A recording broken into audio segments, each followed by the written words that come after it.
ಮಿತ್ರರೇ ನಮಸ್ಕಾರ. ಮಿತ್ರರೇ, ಅಂತಾರಾಷ್ಟ್ರೀಯ ಮಟ್ಟದಲ್ಲಿ ಒಂದು ಮಹತ್ವದ ಬೆಳವಣಿಗೆ ಆಗಿದೆ. ಅದೇನಂತಂದರೆ ಭಾರತವನ್ನು G7 ಗ್ರೂಪ್ಗೆ ಸೇರಿಸಿಕೊಳ್ಳಬೇಕು ಹೀಗಂತ ಇಂಗ್ಲೆಂಡ್ನ ಒಂದು ಪತ್ರಿಕೆ ವರದಿ ಮಾಡಿದೆ. ಜೊತೆಗೆ ಇದರ ಬಗ್ಗೆ ಈಗಾಗಲೇ ಫ್ರಾನ್ಸ್ ಮತ್ತು ಜರ್ಮನಿಯಲ್ಲೂ ಕೂಡ ಚರ್ಚೆಗಳು ಆರಂಭವಾಗಿದೆ. ಮಿತ್ರರೇ, ಈ ವಿಚಾರ ಈಗ ಸದ್ಯ ಸಾಕಷ್ಟು ಮಹತ್ವವನ್ನು ಪಡೆದುಕೊಳ್ತಾ ಇದೆ. ಇದಕ್ಕೆ ಕಾರಣ ಏನು ಅಂತಂದರೆ, ಇದೇ ತಿಂಗಳು G7ನ ಸಮಾವೇಶ ಕೂಡ ನಡೀತಾ ಇದೆ. ಜಪಾನ್ನಲ್ಲಿ ನಡೆಯುವಂತಹ ಈ ಸಮಾವೇಶಕ್ಕೆ ಪ್ರಧಾನಿ ನರೇಂದ್ರ ಮೋದಿ ಕೂಡ ಹೋಗ್ತಾರೆ. ಇಲ್ಲಿ G7 ದೇಶಗಳ ನಾಯಕರ ಜೊತೆಗೆ ಮೋದಿ ಒಂದಷ್ಟು ಸಭೆಯನ್ನು ಕೂಡ ನಡೆಸ್ತಾರೆ. ಈ ಸಂದರ್ಭದಲ್ಲಿ G7ಗೆ ಭಾರತವನ್ನು ಸೇರಿಸಿಕೊಳ್ಳಬೇಕು ಅನ್ನುವಂತಹ ವಾದ ಹುಟ್ಟಿರೋದಕ್ಕೆ ಬಹಳ ಮಹತ್ವ ಬಂದಿದೆ. ಹಾಗಾದರೆ ಮಿತ್ರರೇ, ಇವತ್ತು G7 ರಾಷ್ಟ್ರಗಳು ಭಾರತವನ್ನು ಸೇರಿಸಿಕೊಳ್ಳೋದಕ್ಕೆ ಯಾಕೆ ಮುಂದೆ ಬರ್ತಾ ಇದ್ದಾವೆ? ಇದಕ್ಕೆ ಮೂಲ ಕಾರಣ ಏನು? ಭಾರತದ ಅನಿವಾರ್ಯತೆ G7 ದೇಶಕ್ಕೆ ಯಾಕಿದೆ? ಯಾಕೋಸ್ಕರವಾಗಿ ಈ G7 G8 ಮಾಡೋದಕ್ಕೆ ಹೊರಟಿದ್ದಾವೆ? ಏನಿದರ ಹಿಂದಿನ ಉದ್ದೇಶ? ಇದೆಲ್ಲದರ ಬಗ್ಗೆ ಒಂದಷ್ಟು ಇಂಟ್ರೆಸ್ಟಿಂಗ್ ಮಾಹಿತಿಯನ್ನು ಈ ವಿಡಿಯೋದಲ್ಲಿ ನಿಮಗೆ ನೀಡುವಂತಹ ಪ್ರಯತ್ನ ಮಾಡ್ತೀನಿ. ನೀವು ಈ ವಿಡಿಯೋನ ಕೊನೆವರೆಗೂ ಮಿಸ್ ಮಾಡದೆ ನೋಡಿ. ಸದ್ಯ ಮಿತ್ರರೇ, ಈ ಬಗ್ಗೆ ಆರ್ಟಿಕಲನ್ನು ಪಬ್ಲಿಷ್ ಮಾಡಿರುವಂಥದ್ದು ಟೆಲಿಗ್ರಾಫ್ ಅನ್ನುವಂಥ ಒಂದು UK ಮೂಲದ ಪತ್ರಿಕೆ. ಇದಾಗ್ತಿದ್ದ ಹಾಗೆ ಜರ್ಮನಿ, ಫ್ರಾನ್ಸ್ನಲ್ಲೂ ಕೂಡ ಈ ಬಗ್ಗೆ ಸಾಕಷ್ಟು ವರದಿಗಳು ಪ್ರಸಾರ ಆಗ್ತಾ ಇದ್ದಾವೆ.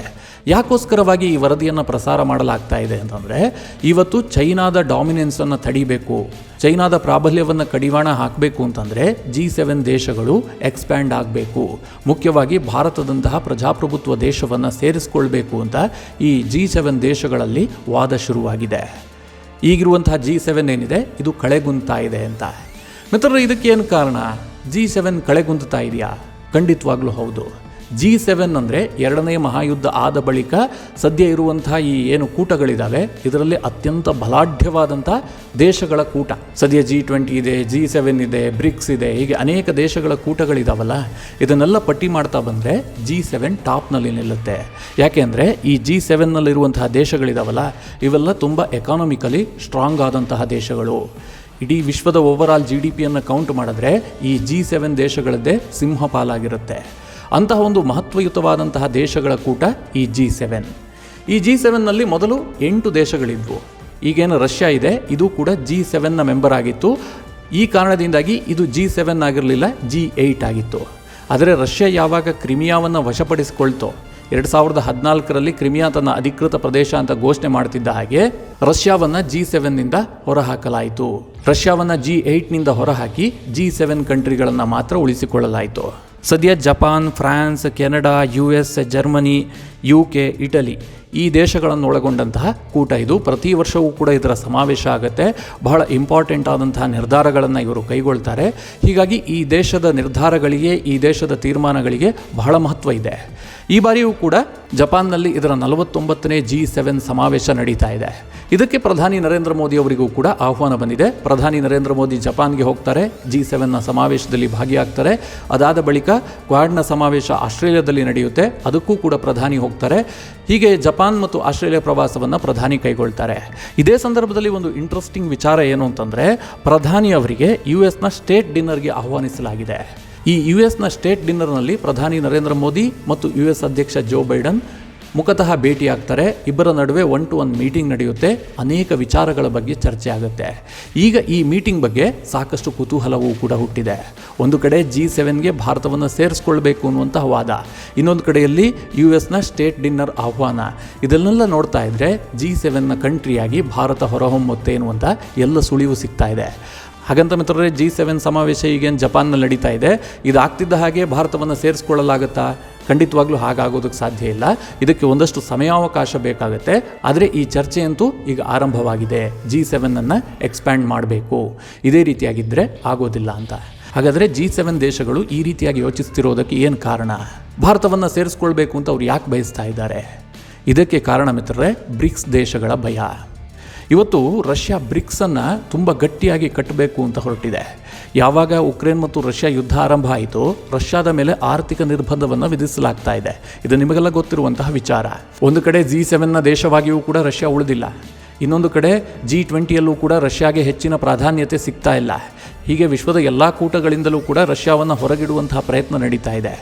ಇದಕ್ಕೋಸ್ಕರವಾಗಿ ರಷ್ಯಾ ಈ ಬ್ರಿಕ್ಸ್ ಕೂಟವನ್ನು ಗಟ್ಟಿಗೊಳಿಸಬೇಕು ಅಂತ ಹೊರಟಿದೆ. ಬ್ರಿಕ್ಸ್ ಅಂದರೆ ನಿಮಗೆಲ್ಲ ಗೊತ್ತಿರುವ ಹಾಗೆ ಬ್ರೆಜಿಲ್, ರಷ್ಯಾ, ಇಂಡಿಯಾ, ಚೈನಾ ಮತ್ತು ಸೌತ್ ಆಫ್ರಿಕಾ ಈ 5 ದೇಶಗಳು ಒಟ್ಟಾಗಿ ಮಾಡಿಕೊಂಡಂತಹ ಒಂದು ಕೂಟ ಇದು. ಮಿತ್ರರೇ, ಸದ್ಯಕ್ಕೆ ನೋಡೋಕೆ ಹೋದರೆ ಬ್ರಿಕ್ಸ್ಗೂ G7ಗೂ ಕಂಪೇರ್ ಮಾಡೋದಕ್ಕೆ ಸಾಧ್ಯ ಇಲ್ಲ. ಯಾಕೆ ಅಂತಂದರೆ ಬ್ರಿಕ್ಸ್ ಅಷ್ಟೊಂದು ಶಕ್ತಿಶಾಲಿಯಾಗಿಲ್ಲ. ಬ್ರಿಕ್ಸ್ನಲ್ಲಿರುವಂಥದ್ದು ಎರಡು ದೇಶಗಳು ಶಕ್ತಿಶಾಲಿಯಾಗಿರುವಂತಹ ದೇಶಗಳು. ಅದು ಯಾವುದು ಅಂತಂದರೆ ಒಂದು ಚೈನಾ, ಇನ್ನೊಂದು ಇಂಡಿಯಾ. ಇವತ್ತು ಈ 2 ದೇಶಗಳು ಮಾತ್ರ ದೈತ್ಯ ಎಕಾನಮಿಗಳು. ಇದನ್ನು ಹೊರತುಪಡಿಸಿದರೆ ಬ್ರೆಜಿಲ್ ಏನು ದೊಡ್ಡ ದೈತ್ಯ ಎಕಾನಮಿ ಅಲ್ಲ. ಅವರಿನ್ನೂ ಕೂಡ ತುಂಬ ಮುಂದುವರಿತಿರುವಂತಹ ದೇಶ ಅಂತ ಹೇಳ್ಕೊಳ್ಳುವಂತಹ ಸ್ಥಿತಿಯಲ್ಲಿಲ್ಲ. ರಷ್ಯಾ ಕೂಡ ದೊಡ್ಡ ಎಕಾನಮಿಯಾಗಿ ಉಳಿದಿಲ್ಲ. ಅವರ ಎಕಾನಮಿ ಗಾತ್ರ 2 ಟ್ರಿಲಿಯನ್ಗೂ ಕೂಡ ಕಡಿಮೆ ಬಂದಿದೆ. ಇನ್ನು ಸೌತ್ ಆಫ್ರಿಕಾ ಕೂಡ ಅಷ್ಟೊಂದು ದೊಡ್ಡ ಎಕಾನಮಿ ಏನೂ ಅಲ್ಲ. ಹೀಗಾಗಿ G7ಗೆ ಹೋಲಿಸಿದ್ರೆ ಬ್ರಿಕ್ಸ್ ಏನು ದೊಡ್ಡ ಕೂಟ ಅಲ್ಲ. ಆದರೆ ಈಗ ಎಕ್ಸ್ಪರ್ಟ್ಸ್ ಏನು ಹೇಳ್ತಿದ್ದಾರೆ ಅಂತಂದರೆ ಬ್ರಿಕ್ಸನ್ನು ಇದೇ ರೀತಿಯಾಗಿ ಬೆಳೆಯೋದಕ್ಕೆ ಬಿಟ್ಟಿದ್ದೇ ಆದರೆ ಚೈನಾ ಮತ್ತು ಭಾರತದ ಕಾರಣದಿಂದಾಗಿ ಇವತ್ತು ಚೈನಾ ದೊಡ್ಡ ಮಟ್ಟದಲ್ಲಿ ಬೆಳೀತಾ ಇರುವಂತಹ ದೇಶ, ವಿಶ್ವದ 2ನೇ ಅತಿ ದೊಡ್ಡ ಆರ್ಥಿಕ ಶಕ್ತಿ. ಇವರು 2035ರ ವೇಳೆಗೆ ಅಮೆರಿಕಾವನ್ನೇ ಬೀಟ್ ಮಾಡ್ತಾರೆ ಅಂತ ಹೇಳಲಾಗ್ತಾ ಇದೆ. ಇನ್ನೊಂದು ಕಡೆಯಲ್ಲಿ ಭಾರತವೂ ಕೂಡ ವೇಗವಾಗಿ ಬೆಳೆಯುತ್ತಿರುವಂತಹ ಆರ್ಥಿಕ ಶಕ್ತಿ. ಭಾರತ ಕೂಡ 2035ರ ವೇಳೆಗೆ 3ನೇ ಅತಿ ದೊಡ್ಡ ಎಕಾನಮಿಯಾಗಿ ಹೊರಹೊಮ್ಮುವಂಥ ಸಾಧ್ಯತೆ ಇದೆ. ಇಂತಹ ಸಂದರ್ಭದಲ್ಲಿ ಈ ಬ್ರಿಕ್ಸ್ ಕೂಟ ಇದೇ ರೀತಿಯಾಗಿ ಬೆಳವಣಿಗೆ ಆಗ್ತಾ ಇದ್ದರೆ ಅಂದರೆ ಭಾರತ ಮತ್ತು ಚೈನಾದ ಕಾರಣದಿಂದಾಗಿ G7 ದೇಶಗಳನ್ನೇ ಈ ಬ್ರಿಕ್ಸ್ ಬೀಟ್ ಮಾಡಬಹುದು. ಇದರ ಲಾಭ ರಷ್ಯಾಗಾಗಬಹುದು. ಈ ರೀತಿಯ ಒಂದು ಎಚ್ಚರಿಕೆ ತಜ್ಞರಿಂದ ಹೋಗ್ತಾ ಇದೆ. ಇದಕ್ಕೆ ಈಗ G7ನಲ್ಲಿ ತಂತ್ರಗಾರಿಕೆ ಶುರುವಾಗಿದೆ. ಭಾರತ ಇವತ್ತು ತಟಸ್ಥ ನಿಲುವನ್ನು ಹೊಂದಿದಂತಹ ದೇಶ. ಯಾರ ಜೊತೆಗೂ ಕೂಡ ಅವರು ಗುರುತಿಸಿಕೊಳ್ಳೋದಿಲ್ಲ. ತನ್ನ ಲಾಭ ಏನಿದೆ, ತನ್ನ ಜನರ ಹಿತಾಸಕ್ತಿ ಏನಿದೆ, ಅದಕ್ಕನುಸಾರವಾಗಿ ಕೆಲಸ ಮಾಡುವಂತಹ ದೇಶ ಭಾರತ. ಹೀಗಾಗಿ ನಾವು G7ಗೆ ಸೇರಿಸ್ಕೊಂಡ್ರೆ ಬ್ರಿಕ್ಸ್ನ ಓಟಕ್ಕೆ ಸ್ವಲ್ಪ ಬ್ರೇಕ್ ಹಾಕಬಹುದು ಅನ್ನುವಂಥದ್ದು G7 ದೇಶಗಳ ಲೆಕ್ಕಾಚಾರ.